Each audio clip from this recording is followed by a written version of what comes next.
ABC24 This Week starts right now. Thank you for joining us on ABC24 This Week. I am your host, Pepper Baker. You are here for the real stories behind the big stories, and I hope you'll continue to join us every Sunday at 9 a.m., 10:35 p.m., or on 24+. All right, let's see who is at the table today. First, as always, ABC24 political analyst Otis Sanford. We have Shelby County Democratic Party Chair Willie Simon, and we have Sam Hardiman with the Daily Memphian. Thank you all so much for being here. Thank you. Thank you. We do have a jam-packed show. So first, a 1-year-old was shot and killed by a Senatobia police officer outside of a Walmart, drawing national attention for all the wrong reasons. Second, the NAACP's lawsuit against XAI and growing pushback for data center developments across the state and country. Lastly, we'll discuss Shelby County General Sessions Court Clerk Tammy Sawyer facing federal corruption charges and the standards expected from elected officials. And for our bonus segment, we'll discuss a Memphis congressional candidate landing a major endorsement and the lack of a major one for the Tennessee governor's race. But back to number one. This is what the crowd looked like Tuesday outside of the Walmart off Highway 51, the same place where 2 days earlier, reports of officers responding to a shoplifting call ended in the death of 1-year-old Cohen Wiley. The officer who fired their weapon is now on administrative leave. Now, the Mississippi Bureau of Investigation reported officers saw 2 adults running out of the Walmart with a child, and they got into a car. Officers then reported that the driver nearly hit one of them, and that's when the officer fired their weapon at the car, hitting the baby boy, who later died at the hospital. Attorney Ben Crump is representing the Wiley family. Memphis and Mississippi attorney Van Turner is assisting those legal efforts locally.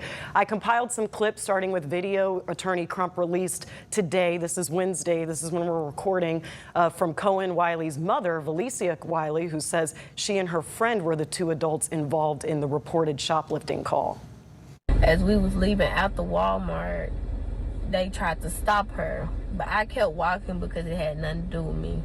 By the time me and my baby got in the car, she came, and then when we was backing up, they was running out the come. I raised my baby up because they withdrew their gun. She had no tent. I raised my baby up trying to show them that he was in the car. By the time I sat my baby down, it was like 3 to 4 shots. One of the shots hit him in his rib cage, and the other shots hit her in her arm and her thigh. And we left and went to Senatobia Hospital where he was pronounced dead. Self-checkout. They can see, it's cameras, they can see when she got the diapers and walked out. They ain't charged me with nothing. They just let me go. We want the videos released as soon as possible, all of the body cam footage, the service vehicle footage, and we would like to see the footage from Walmart. I cannot allow expediency to overtake the quality of the work that we're expected to do in these types of cases. Hopefully we can get something done about this situation. Get the police chief fired. That was definitely the one that did the murdering. He need to be fired. He need to be charged. We're going to open it up to discussion now. Otis, I'll have you start us off. Obviously, emotions are high. It's tense out there in Senatobia because, of course, the death of a 1-year-old is going to make anybody just feel extremely heartbroken there. Right. So you're, looking at this case and what we know so far, what are your just first impressions? Well, I'll start with just 4 words here. Show us the video. Body cam footage. Walmart has a bunch of cameras all over the place. Don't wait for some long, drawn-out investigation to show us the video. And we can see, just like we did with Tyree Nichols and a lot of other cases, we need to see what actually happened as they continue the investigation. But there are so many disturbing things about this, Pepper, that I don't even have time to enunciate them all. First is, police are trained not to shoot into a moving car, especially in a parking lot. And as the mother just said, and my sources confirmed it, the police knew that a baby was there. The baby was in the store with them. And the mother, as she said, held up the baby to say, don't shoot. Plus, the mother was not the suspect here. The driver of the car was the suspect here. And so if they're going to say that they were trying to run them down, well, they're going to have to show some real proof of that because 4 shots apparently were fired into that vehicle, and the first one struck the baby and killed the baby. And we're talking about a 1-year-old baby here. That is just absolutely inexcusable. And one more quick thing before we go on. I was told by a source that the police officer involved has some other administrative issues in DeSoto County, and was not, and apparently was either he left the DeSoto County, either Sheriff Department or law enforcement there, and wound up on the Senatobia Police Department. This is inexcusable. It's going to be, and it already is, becoming a national story. It's personal to me because I grew up there. Our old farm is less than 8 miles from where this happened. And so there are a lot of people around there who are angry and are hurting, and I don't blame them. Mm-hmm. Mr. Simon, first just kind of remarking on the family and, of course, what they might be going through at this time, but also Attorney Ben Crump is now representing the family. What chance or likelihood do you think he has that this is going to turn out to work in their favor? Well, one of the most helpless moments for a family is when you know that a child was taken in a situation that could have been avoided. I mean, when you think about the fact that, you know, you had a child, and it's clear if you saw them in the store and they actually engaged the person that they were after as she was walking to the car, and they allowed the mother to be with her child in the car. That's a real problem when you really think about what level of force do you need to use with 2 women and a baby. Mm-hmm. You got to think about that. Then, not only when they get in the car, you decide that my only recourse, you got tack strips you can put down to keep a car from moving. You can put a car in front of this person to keep them from moving. But my only recourse is to fire 4 shots into a car.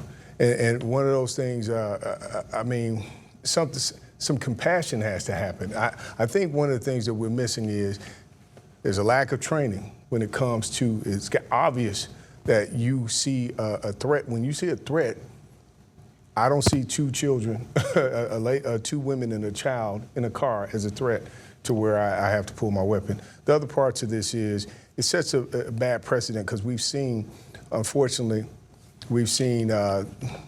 ICE agents shoot down people on TV recently with what took place in Minnesota. Mm-hmm. And now we see this in Senatobia, Mississippi.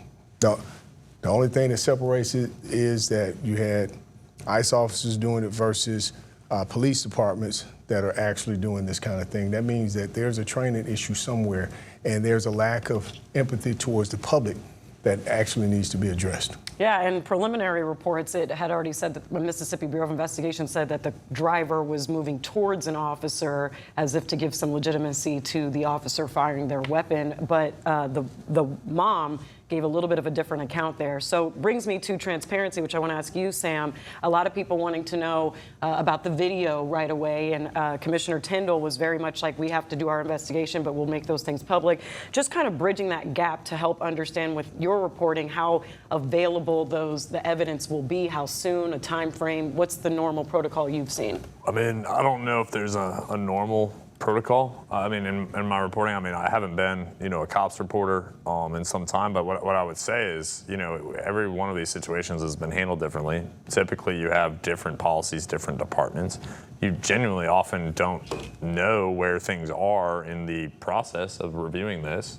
You know, do we even know right now, has anyone asked the local district attorney, are you reviewing this, right? Like, I mean, do we know that? Like that would be my question today. Right. And so, I mean, in terms of the keystrokes necessary to show people these videos, I don't think it's very much, right? If they were wearing body cameras, I mean, does Senatobia have a contract with Axon? I don't know that. If they were wearing body cameras, they certainly have dash cam footage, I would imagine. Like, all of that, you know, is relatively available. It's just, where is it in the legal process? We don't know that right now, and I think that's a really important question. Otis, you mentioned Tyree Nichols, and when Tyree Nichols, the beating happened with the 5 Memphis police officers was on January 7th. Right. We didn't see the video until the 26th or 27th of January, so 20 days later. Right. You know, your thoughts, since you mentioned it, should there be a protocol where video is just put out right away? I think as soon as you can possibly put it out, you need to put it out and let the public see exactly what happened. And we're talking about body, and I was told that they do have body cam footage. But you know, Walmart has cameras all over the parking lot. I guess what I'm saying is put video out there. even as you continue the investigation. But to Willie's point, I was also told that, yes, this was, well, we know that this was a suspected shoplifting case.